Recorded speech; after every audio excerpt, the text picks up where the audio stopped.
에베소서 3장 1절로부터 13절까지 말씀입니다. 신약성경 312페이지, 신약성경 312쪽, 에베소서 3장 1절로부터 13절입니다. 이제 제가 말씀을 읽겠습니다. 이러므로 그리스도 예수의 일로 너희 이방인을 위하여 갇힌 자 된 나 바울이 말하거니와 너희를 위하여 내게 주신 하나님의 그 은혜의 경륜을 너희가 들었을 터이라. 곧 계시로 내게 비밀을 알게 하신 것은 내가 먼저 간단히 기록함과 같으니 그것을 읽으면 내가 그리스도의 비밀을 깨달은 것을 너희가 알 수 있으리라. 이제 그의 거룩한 사도들과 선지자들에게 성령으로 나타내신 것 같이 다른 세대에서는 사람의 아들들에게 알리지 아니하셨으니 이는 이방인들이 복음으로 말미암아 그리스도 예수 안에서 함께 상속자가 되고 함께 지체가 되고 함께 약속에 참여하는 자가 됨이라. 이 복음을 위하여 그의 능력이 역사하시는 대로 내게 주신 하나님의 은혜의 선물을 따라 내가 일꾼이 되었노라. 모든 성도 중에 지극히 작은 자보다 더 작은 나에게 이 은혜를 주신 것은 측량할 수 없는 그리스도의 풍성함을 이방인에게 전하게 하시고 영원부터 만물을 창조하신 하나님 속에 감추어졌던 비밀의 경륜이 어떠한 것을 드러내게 하려 하심이라. 이는 이제 교회로 말미암아 하늘에 있는 통치자들과 권세들에게 하나님의 각종 지혜를 알게 하려 하심이니 곧 영원부터 우리 주 그리스도 예수 안에서 예정하신 뜻대로 하신 것이라. 우리가 그 안에서 그를 믿음으로 말미암아 담대함과 확신을 가지고 하나님께 나아감을 얻느니라. 그러므로 너희에게 구하노니 너희를 위한 나의 여러 환난에 대하여 낙심하지 말라. 이는 너희의 영광이니라. 아멘. 지금은 이제 온라인 쇼핑이 많이 대세가 돼서 온라인 쇼핑을 이렇게 하게 되면 그 물건이 오는 그 기다리는 재미가 있지, 승민이? 네, 최근에 뭐 기다려봤나? 휴대폰 케이스. 휴대폰 케이스? 우리 집사님 없어요. 이런 전략왕 같은 이라고. 알뜰왕 같은 이라고. 병신이. 주위에는 뭐 있을 것 같은데.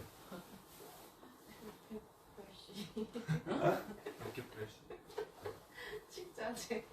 식자재. 빙고. 이제 물건을 받으면 뭐 이제 그런 경우가 이제 드물긴 한데 분명히 같은 회사에서 나왔는데 어떤 제품은 불량인 것이 있고 어떤 거는 좋은 게 있어요. 그러면 이제 우리가 소비자 입장에서는 그런 생각이 들더라고요.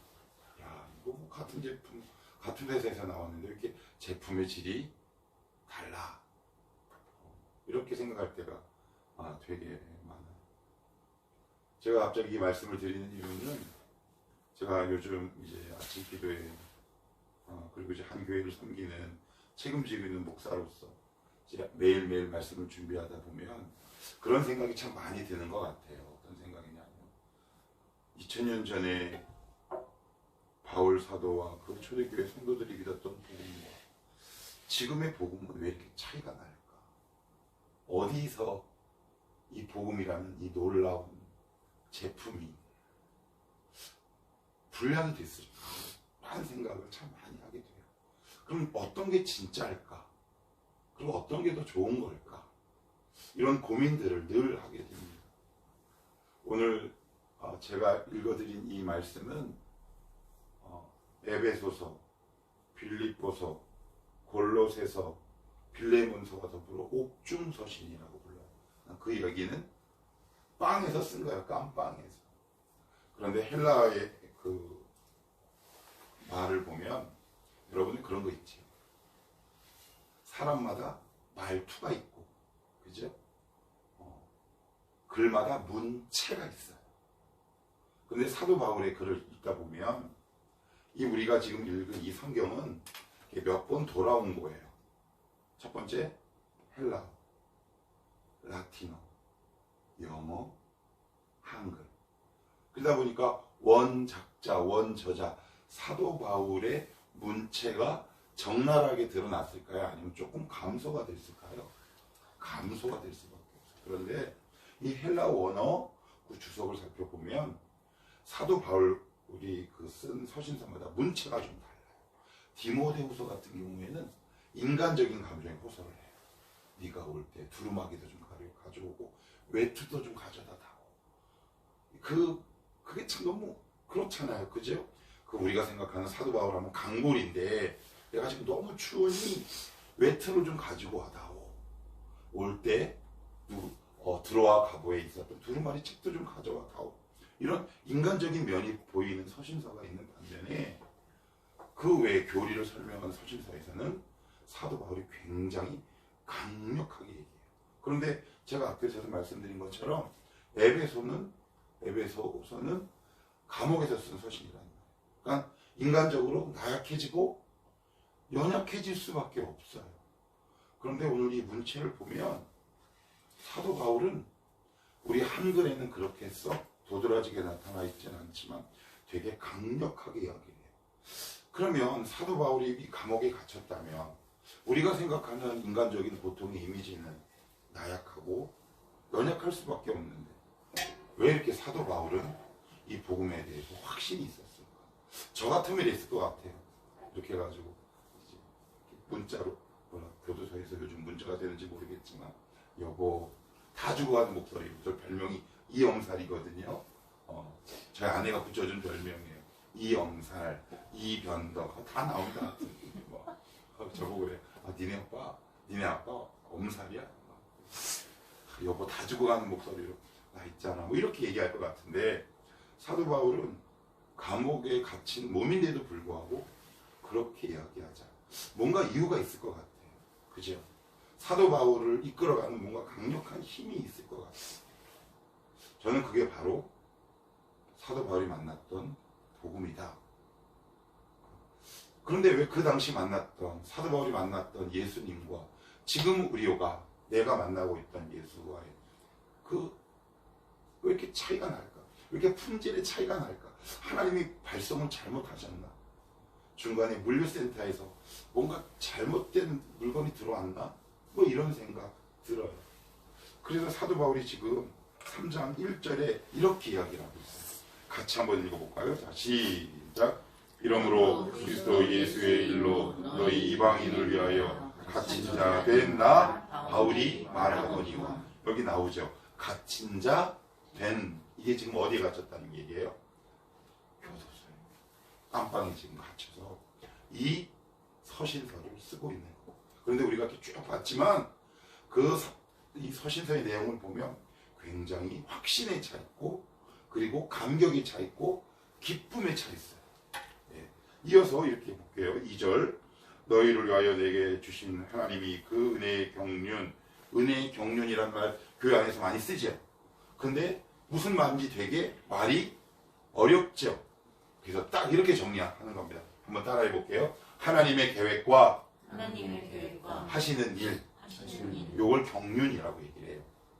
하나님이 하시는 일과 하나님의 계획과 그에 따른 하시는 일, 그것을 보통은 경륜, 신학적으로는 훨씬 더 넓고 깊은 의미를 내포하고는 있지만 그냥 우리는 이렇게만 이해를 하자고요. 하나님이 계획과 그 하시는 일을 뭐라 그런다? 경륜이다. 이렇게 지금 사도 바울은 표현하고 있어요. 3절에 이렇게 얘기하는데 곧 계시로 내게 비밀을 알게 하신 것은 내가 먼저 간단히 기록함과 같으니 그것을 읽으면 내가 그리스도의 비밀을 깨달은 것을 너희가 알 수 있으리라. 우리가 보통 이런 이야기를 하죠. 공공연한 비밀. 누구나 다 아는 비밀. 그것은 더 이상 비밀이지 않죠. 공공연한 비밀이 가장 많이 드러나는 곳이 어딘지 아세요? 교회. 다 알아. 그죠? 다 아는데 모르는지 아는 거야. 이 목사 왼쪽 배꼽 위에 점이 하나 있대. 근데 본인만 몰라. 그런데 교인들은 다 알아. 성경에서 말하는 비밀은 뭐냐면 이런 비밀이에요. 제발 좀 이 비밀 좀 알아줘 라는 뜻이에요. 구약에는 이것을 감췄어요. 그런데 예수 그리스도를 통해서 하나님이 창세 이전부터 감춰왔던 비밀을 예수님을 통해 이렇게 드러내신 거예요. 그러니 어떻게 해요? 모든 사람들이 알기를 원하는 거예요. 이 자리에 오신 여러분들이 하나님의 놀라운 은혜의 비밀을 알기를 원하시는 거예요. 그런데 사도 바울은 어떻게 권면하고 있느냐? 이렇게 얘기해요. 4절 한번 읽어볼게요. 시작. 그것을 읽으면 내가 그리스도의 비밀을 깨달은 것을 너희가 알 수 있으리라. 그래요. 뭐라고요? 그것을 읽으면. 그것이 뭐예요? 바울 서신. 지금은 신구약 성경이겠죠. 내가 하나님이 어떤 분이 정말 알고 싶어. 그런데 우리의 게으름과 나태함 때문에 하나님이 어떤 분인지 알 수가 없어요. 제가 예전에 한 청년을 상담한 적이 있어요. 사무실에 있는데 똑똑하고 들어와요. 그 목사님한테 상담할 거 없어요. 그래서 1층 교회 가면 식당 있잖아요. 저 구석에 가서 그래 일로 와 얘기하자 그랬더니 갑자기 이 녀석이 눈물을 이렇게 뚝뚝 흘리면서 그런 얘기를 해요. 저는 하나님이 어떤 분인지 도저히 모르겠다는 거예요. 모태신앙이에요. 3대째. 근데 저는 이제 걔를 알잖아요. 어느 정도. 얘기를 좀 들어줬어요. 뭐 울 때 휴지도 주고 다독여도 주고 밖에서 어느 정도 감정이 딱 진정됐어요. 그래서 정말 하나님이 어떤 분인지 알고 싶어? 그래서 제가 뭐라 그랬어요? 너 혹시 시간을 정해서 신구약을 처음부터 끝까지 한 번이라도 정독해 본 적이 있어? 그랬더니 갑자기 이 녀석이 한 번도. 설교는 많이 들었어. 성경은 처음부터 끝까지 정독해 본 경험이 한 번도 없는 거야. 그런데 뭐라고요? 무슨 문제를 가지고 저에게 왔다고요? 하나님이 누군지 모르겠어. 그래서 제가 친해서 뒤통수를 하게 탁 때렸어요.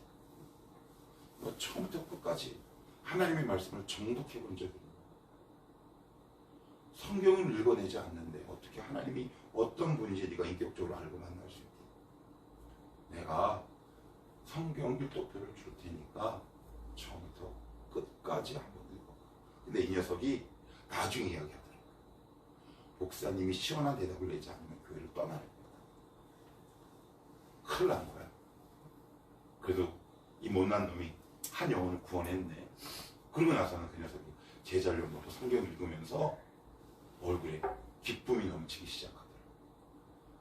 하나님의 비밀, 하나님의 뜻을 알고 싶으세요? 그런데 우리는 성경을 읽지 않습니다. 시간을 정해서 꾸준히 성경을 조금씩 읽어내려갈 때 하나님의 비밀을 알아요. 그런데 하나님께서 우리에게 주신 비밀은 감추고 싶은 비밀이에요? 드러내고 싶은 비밀이에요? 드러내고 싶은 비밀. 감추고 싶은 비밀은 우리가 알 수 없죠. 근데 이제는 예수 그리스도를 통해 우리에게 알려주고 싶으신 거야. 야, 일로 와봐. 여기 이렇게 많아, 근다라. 내가 너에게 줄 복이 이렇게 많다. 성남, 내가 너에게 줄 은혜가 이렇게 많아. 그런데 우리는 그걸 미처 사용하지 않죠. 그러고 나서는 우리의 영혼은 되게 궁핍해져요. 제가 조금 부끄러운 이야기지만 어제 제가 이제 좀 일찍 왔어요. 일찍 왔는데 설교를 준비하다가 졸았어. 제가 이제 누구의 설교를 참조하기 위해서 동영상을 긴 내용이 3시간짜리 이제 틀어놓고 무슨 내용인지 도저히 모르겠는 거야. 예배소서. 아니, 저는 알겠어요. 근데 풀어낼 방법이 없어. 너무 어려운 거야. 그래서 몇 시간을 끙끙댔어. 끙끙. 여기서 왔다가 커피 한잔 먹고 기도도 한번 해봤다가 책도 봤다가 말씀도 묵상해봤다가 이게 열려지질 않아. 그래서 마음을 가다듬고 이 말씀을 처음부터 끝까지 정독하기 시작했어요. 반복해서 소리내서 또박또박 때로는 써보기도 하고. 그랬더니 이 말씀의 의미가 하나의 그림처럼 저에게 이렇게 다가오더라고요. 그래서 제가 머리를 쳤어요. 바보. 이 성경을 처음부터 끝까지 중심 있게 진작에 정독할 거예요. 그때 이 말씀의 의미가 저에게 이렇게 다가오고 어떻게 전해야 되겠다라는 하나의 시나리오가 저에게 그려지기 시작합니다. 하나님은 오늘도 여러분들에게 은혜 주실 태세를 하고 계세요. 비밀의 문을 열 준비를 하고 계시다. 그것은 이 신구약 성경 안에 있는 것인데 이것을 지금 에베소 교회 교인들인 이방인들에게 사도 바울이 알려주고 있는 거예요. 너희들에게 더 이상 감추어진 것이 아니다. 하나님은 너희를 향해 활짝 열려 있다. 누구를 통해? 예수 그리스도를 통해. 그 내용이 뭐냐? 그 내용이 바로 두 가지만 살펴보고 오늘 말씀을 마감을 할게요. 자, 여기 한번 봅시다. 6절 같이 한번 읽어봅니다. 시작. 이는 이방인들이 복음으로 말미암아 그리스도 예수 안에서 함께 상속자가 되고 함께 지체가 되고 함께 약속에 참여하는 자가 됩니다. 보시면 이방인들이 뭐로 말미암아? 누구 안에서? 예, 그 다음 단어가 중요해요. 함께, 그죠? 그 다음에 그 중간에 보니까 또 무슨 단어가 나와요? 함께 지체가 되고 그 다음에 함께라는 말이 있죠. 같이라는 말이에요. 함께, 같이. 이게 무슨 말일까요? 유대인이나 이방인이나 빈부, 귀천, 남녀노소, 지위, 고하를 막론하고 교회 공동체의 특성과 성격을 얘기해주고 있는 거예요. 그래서 여러분 혹시 이런 교회 이름을 들어본 적 있나요? 의사교회? 들어본 적 있어요? 아니면 변호사교회? 들어본 적 있어요? 그러면 축구선수교회? 들어본 적 있어요? 그러면 이 말은요? 의사선교회는요? 들어본 적 있죠? 예, 그죠? 변호사 선교회, 직장인 선교회. 그런데 왜 의사교회라는 말은 존재하지 않을까요? 한 부류만 있기 때문에. 교회는 의사교회, 변호사교회, 노숙자들, 못 배운 사람도, 높은 사람도, 뚱뚱한 사람도, 키 작은 사람도 함께 더불어 가는 거예요. 교회를 구성할 때 우리가 앞으로 우리 교회를 계속 세워나갈 텐데 우리가 정말 조심해야 될 거. 우리 교회가 비록 이름처럼 청년을 지향하긴 하지만 그것은 하나의 지향점일 뿐, 만약에 우리 교회가 내가 원하는 사람만 받는다면 이 교회는 없어져요. 하나님께서 우리 교회에게 요구하시는 건 따라합시다. 교회는 개방적이야. 그러면 교회가 문 닫을 때 언제 문 닫아요? 폐쇄적이에요. 폐쇄적일 때 교회는 반드시 부패하고 문을 닫을 수밖에 없어요. 하나님이 그런 교회는 문을 닫게 하십니다. 이방인들과 함께 가는 거예요. 신앙이 좋은 사람과 조금 부족한 사람이 함께 가는 거예요. 키 큰 사람과 작은 사람, 못 배운 사람과 배운 사람이 함께 더불어가는 공동체. 그러면 교회 안에 각각의 지식의 정도의 차이, 외모, 모든 것들이 다 다양한 사람들이 이 교회 공동체 안에 들어왔을 때 문제가 생길까요? 안 생길까요? 생깁니다. 그래서 여러분들 신앙생활 할 때 문제가 생기는 걸 문제라고 보는 게 문제예요. 그럴 땐 그럴 수 있다라고 하나님의 능력으로 해결해내는 지혜를 구하지 않으면 늘 사람들이 교회 안에 이렇게 생각해요. 교회가 왜 이렇게 시끄러워? 그럼요. 우린 다 전과 백범들이 이상이잖아. 하나님 앞에. 전과자들이 모였으니 얼마나 그 안에서 싸움과 분쟁이 일어날 수밖에 없을 거예요. 그래서 우리 기억하십시다. 하나님 우리 청원함교회는 젊은 교회를 지향하지만 무슨 교회요? 젊은 교회. 뭐가 젊은 교회? 생각이, 마음이, 지향점. 그죠? 그런 교회가 무슨 교회예요? 함께 가는 교회. 더불어 가는 교회라. 지금 그거를 사도 바울이 에베소 교인들에게 강력하게 지금 외치고 있는 거예요. 그리고 나서는 사도 바울이 이어서 이렇게 이야기를 합니다. 8절은 같이 한번 읽어볼게요. 자, 시작. 모든 성도 중에 지극히 작은 자보다 저 작은 나에게 이 은혜를 주신 것은 측량할 수 없는 그리스도의 풍성함을 이방인에게 전하게 하시고. 제가 이 말씀을 중간부터 다시 읽어볼게요. 측량할 수 없는 그리스도의 풍성함을 이방인에게, 측량할 수 없는 그리스도의 풍성함을 이방인에게. 이게 무슨 말일까요? 풍성한 그리스도의 은혜를 경험한 사람만이 누군가에게 전달자가 될 수 있는 거지. 우리가 왜 이렇게 누군가에게 예수라는 풍요로움을 전하는데 왜 이렇게 주저할까요? 우리가 이 풍요로운 은혜를 경험하지 못하면 주저하게 돼요. 그런데 오늘 말씀에 보면 이렇게 해요. 측량할 수 없는, 한글은 이렇게 되어 있죠. 한 영어 성경에는 헬라어 원어에는 이렇게 적혀 있지 않아요. 어떻게 되어 있는지 아세요? 경계가 없는. 하나님의 은혜는 경계가 없어요. 그래서 여러분, 이 부분은 하나님이 미치지 못할 거야 라고 여러분이 하나님의 은혜의 경계를 딱 단정 짓지 않아야 돼요. 시간 관계상 말씀을 못 드리겠지만 어제 20년 이상 만났던 제 후배 여자 목사, 저희 아내랑 이제 설교 준비 마치고 집에 들어가서 밥 먹고 이제 씻고 그랬는데 은혜 엄마가 전화를 받으면서 당신이 통화하라고 아니야. 그런데 자꾸 막 무섭게 막 이래. 그래가지고 알았어. 그랬더니 이 녀석의 고백이 늘 결정적인 순간마다 하나님께서 몸을 약하게 하시는. 그래서 제가 딱 몇 마디만 했어요. 네가 넘어야 할. 혹시 이름 실명이 나를 뻔했는데 혹시 그 지점에 하나님이 너에게 베푸실 은혜가 있지 않을까? 그렇게 얘기를 했어요. 그 외에 여러 가지 30분 이상 얘기를 했지만 다 말씀드릴 수는 없고, 그랬더니 이 녀석이 나중에 마음이 진정을 오빠 알았어. 내가 참고는 할게. 근데 알잖아요. 20년 이상 만나서 이 녀석 나랑 얘기하면서 은혜가 들어갔구나. 하나님은 여러분에게 측량할 수 없는 은혜를 베푸시는데 내가 혹시 준비가 되지 않아서, 내가 하나님이 어떤 분인지 몰라서 나에게 주실 하나님의 은혜를 놓치고 있다면 하나님도 손해지만 나에게는 얼마나 큰 손해가 되겠습니까?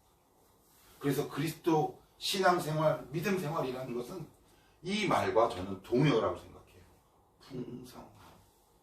신앙생활 하는데 궁핍하다? 이건 뭔가 앞뒤가 맞지 않는 말 같아요. 왜요? 그리스도 안에서 풍성한 은혜가, 경계가 없는 하나님의 은혜가 그 지점에서 나오기 때문에 그래요. 사도 바울은 이것을 지금 어디에서 쓰고 있어요? 감옥에서 이 은혜를 누리고 있는 거지. 여러분들도 이런 하나님의 풍요로운 은혜 가운데 거할 수 있기를 축복합니다. 하나님, 제가 이 은혜를 경험하게 하여 주옵소서. 마지막으로 하나만 더 봅시다. 자, 우리 10절입니다. 10절 같이 한번 읽어볼게요. 시작. 이는 이제 교회로 말미암아 하늘에 있는 통치자들과 권세들에게 하나님의 각종 지혜를 알게 하려 하심이니. 저도요, 이 말씀이 있는지 몰랐어요. 부끄러워. 성경을 그렇게 봤는데 굉장히 놀라운 말씀이에요. 한번 볼게요. 교회로 말미암아 하늘에 있는 통치자들. 하늘에 있는 통치자들은 누굴 얘기하냐면 천사들을 얘기해요. 그리고 권세들에게 하나님의 각종 지혜를 알게 하려 한대요. 누구를 통해요? 무엇을 통해? 교회를 통해. 무슨 얘기일까요? 하나님은 이 땅을 통치할 때 교회를 통해 통치하시겠대요.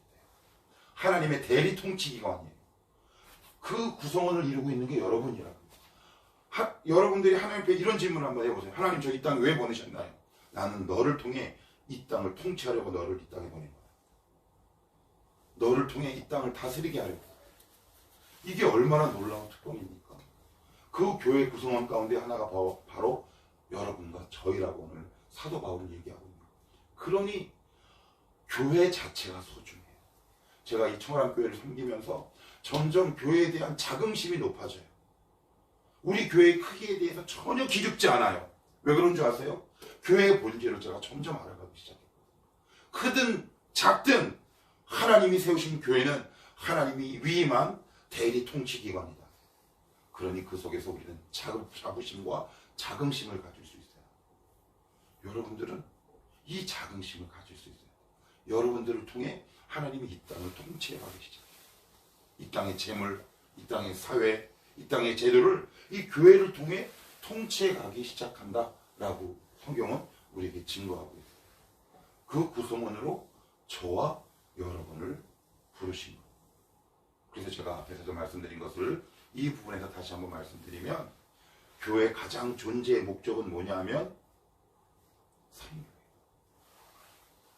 교회가 딱 고이면 교회가 더 이상 하나님의 은혜를 흘러내리지 않으면 교회는 문을 닫을 수밖에 없는 생태적 구조를 가지고 있어요.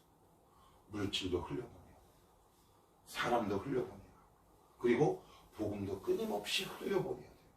우리 창세기 2장 3장 보시면 에덴 동산 나오죠. 근데 에덴 동산에서 네 강이 발원해요.